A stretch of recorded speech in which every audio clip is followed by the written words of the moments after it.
आज हम बात करेंगे मोतियाबिंद के ऑपरेशन के बाद जो जो सावधानियां बरतनी होती हैं, उसमें आपको खास ध्यान क्या रखना होता है। सबसे पहले जो मेडिसिन आपको देते हैं, जो आंखों की दवाइयां देते हैं, वो कैसे यूज़ करनी होती है। जैसे आपके प्रिस्क्रिप्शन पे लिखा होता है, बिल्कुल वैसे ही एग्जैक्टली वैसे ही सेम यूज़ करनी है। और 3 या 4 दवाइयां अगर होती हैं तो हर दवाई के बीच में 5 से 10 मिनट का गैप जरूर रखें। और एक टाइम पे एक एक बूंद ही डालिए, उससे ज़्यादा डालने की ज़रूरत नहीं होती है। बाकी बीमारियों की जो दवाइयाँ चल रही हैं, जैसे डायबिटीज़ होगी या ब्लड प्रेशर हो गया, किसी और बीमारी की दवाई ले रहे हैं, वो वैसे ही चलती रहेंगी जैसे ऑपरेशन से पहले चल रही थी।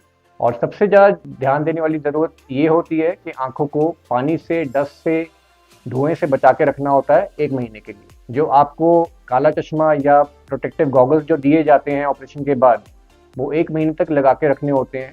शुरू में 1 हफ्ता घर के अंदर और बाहर दोनों लगाना है। 1 हफ्ते के बाद आप घर के अंदर वो ब्लैक गॉगल अपनी उतार सकते हैं।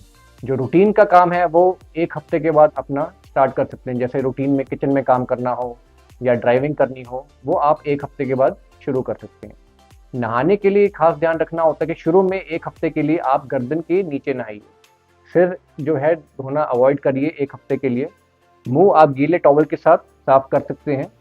1 हफ्ते के बाद हेड बाथ सिर से नहा सकते हैं, लेकिन सिर थोड़ा पीछे करके आँख कोशिश करिए कि आंखों के बीच में पानी ना जाए। जो खाने में खास ध्यान रखना होता है कि खट्टी चीज़ें और मिर्च मसाले वाली चीज़ें, स्पाइसी फूड, ये चीज़ें अवॉइड करनी है। खट्टी दही, लस्सी, अचार, मिर्च मसाले, ये चीज़ें अवॉइड करनी होती है। जो अगर आप कोई भारी वजन उठाना चाहते हैं तो एटलीस्ट हम रिकमेंड करते हैं कि 15 दिन तक वो ना उठाएं। चश्मे का जो नंबर होता है वो हम 1 महीने के बाद चेक करते हैं, और उसके बाद अगर कोई ज़रूरत होती है तो 1 महीने के बाद वो हम चेक करते हैं।